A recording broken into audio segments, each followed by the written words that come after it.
Eu já começo o programa dando uma voadora no lustre.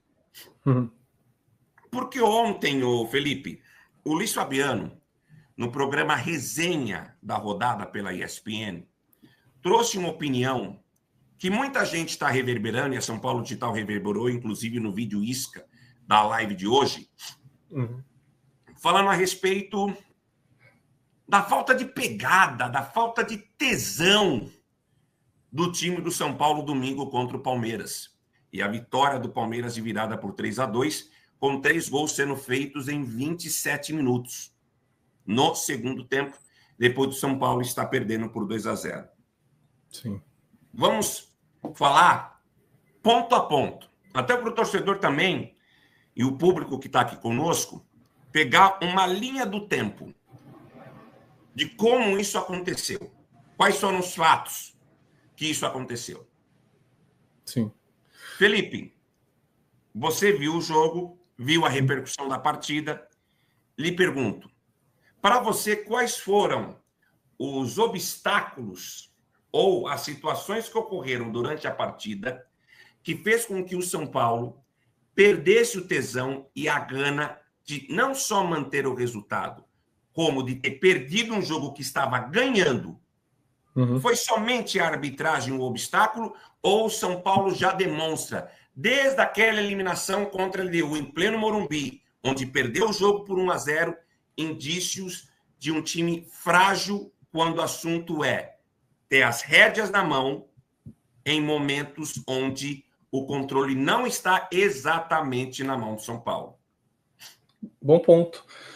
O jogo, de fato, não começa só nos 90 minutos, né? Muito do que estava por vir do jogo já era um jogo muito tenso. Se tratando de um clássico que é importante, os atletas, mesmo profissionais que tenham bastante tempo de carreira ou não, e isso já foi dito até em entrevistas pelo Messi, ou Cristiano Ronaldo, pessoas que jogaram jogos importantes ou tiveram momentos importantes na carreira em jogos decisivos, a tensão ela sempre existe. E é um jogo nervoso, né? É um jogo muito disputado, muito guerreado, que deu para ver no começo. As duas equipes, e até senti em muitos momentos mentalmente dizendo nesse pilar, o São Paulo muito superior até o Palmeiras em diversos lances, sabe? Decisões, em pegada em si como um todo. Acho que não dá para dizer só que foi o mental, foi decisões técnicas e táticas, que não são tanto minha especialidade, mas vi profissionais dizendo o quanto que o Crespo conseguiu encaixotar ali o Palmeiras e deixar de uma forma onde... E isso, óbvio, o mental reverbera. Você se sente confiante, você vê que conseguiu um primeiro domínio, conseguiu um primeiro desarme, conseguiu... Essas pequenas ações vão ajudando no decorrer do jogo. E quando sai um gol, isso eleva muito mais uma equipe e acaba diminuindo a outra.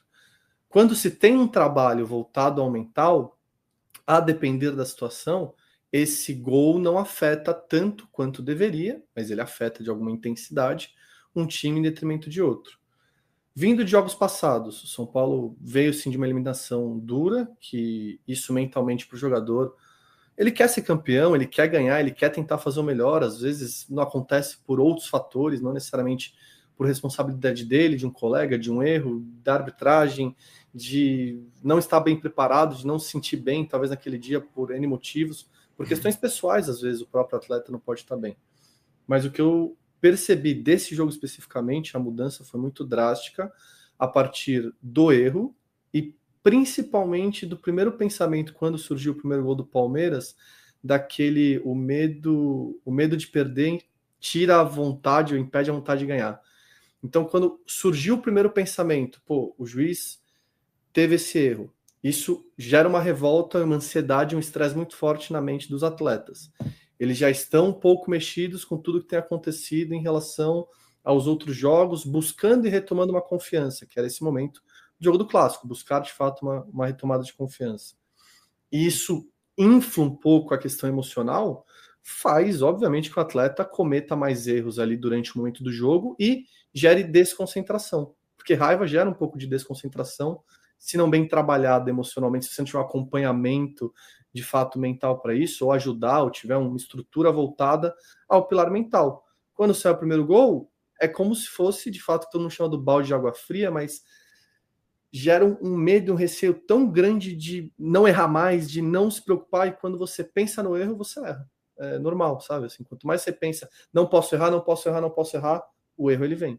E aí isso vai acontecendo em um passe, um domínio, uma não marcação, uma desconcentração numa situação que acontece, e um outro time que se sente ali já, ó, acho que dá, vamos acreditar, e tem um trabalho psicológico voltado a isso, tem essa troca, essa virada de chave muito rápida. E a gente vê que esse mental influi durante o jogo. E não tem como dizer que não teve esse processo da mentalidade como um todo. Teve o erro, teve tudo isso, mas quando a gente centra e deixa fluir essa raiva, ou essas sensações, ou essa mentalidade, e perde um pouco do controle da situação, você dá chances e cartas e probabilidade de o outro time acabar aproveitando esses pequenos erros que acabam gerando, de fato, esse momento. E Mas aí, pode falar. pode completar, Felipe, desculpe. Não, porque eu só acho assim, quando eu vejo o som, eu senti um primeiro tempo